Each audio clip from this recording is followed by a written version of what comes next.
Hey, friends, keep your soul clean. Keep your heart clean, right? It's far too easy to allow your heart to get hard, to get bitter, to get anger. That's why God gives us certain mechanisms like forgiveness and generosity to be able to help keep what's going on here clean. But Jesus is going to talk about this in the Beatitudes. And in Matthew 5, uh, verse 8, he says, "Blessed are the pure in heart, for they will see God." And so we've been in this section for a few days now. You should read chapter 5, 6, and 7 every day that we're going through the Beatitudes. But he says this: "Blessed is the pure in heart, for they'll see God."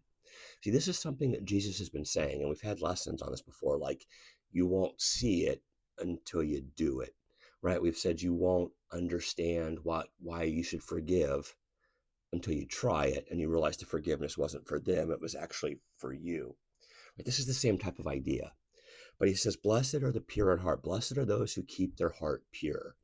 And there's a bunch of ways that we do that. But one is by staying away from the things that the Bible calls sin. Now, you don't stay away from sin just by avoiding the sin. What we typically like to do is we like to get as close to the thing that we're not supposed to do as possible and kind of do a few laps around it and look, and it's like, man, that would be so much fun, but I can't because I'm a follower of Jesus. In the same way, you don't not drive off the side of a cliff by just avoiding the cliff. They put something there, right? The city, the highway departments, they put guardrails up. And followers of Jesus need to learn how to put some guardrails up in their life. See, for sin isn't necessarily a one size fits all, but you've got to figure out what you're susceptible to. Some are, they're just sins for everybody, but some people just take drinking, for instance, right? Getting drunk is the sin, but some people can't drink at all without end up getting drunk. And so for that person, they might need to put a guardrail around alcohol, right? And so they're going, I'm not going to drink anything because I know where it leads, even though the first one or two might not or is not a sin, right? For others, it might be a person. I need to put some guardrails up because every time I hang out with that person, bad things happen, right? Whatever your situation is.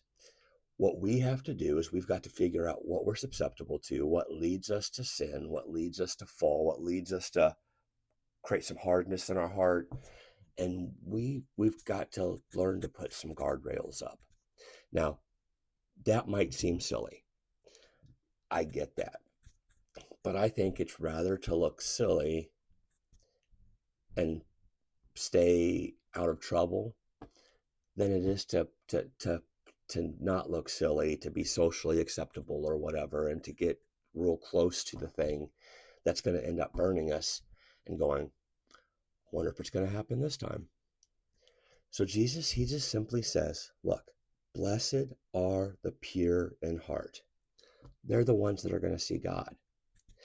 And what he's trying to explain there is that like the lessons that we've had before, you won't see it until you try it.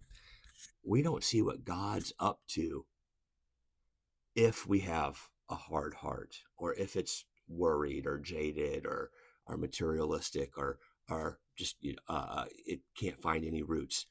Right? We can only see God whenever we keep this clean. Right? It's not that God's not close. It's not that he's not speaking to us. You just can't hear him and you can't see him whenever you allow a lot of clutter to go on inside of your soul and inside of your heart.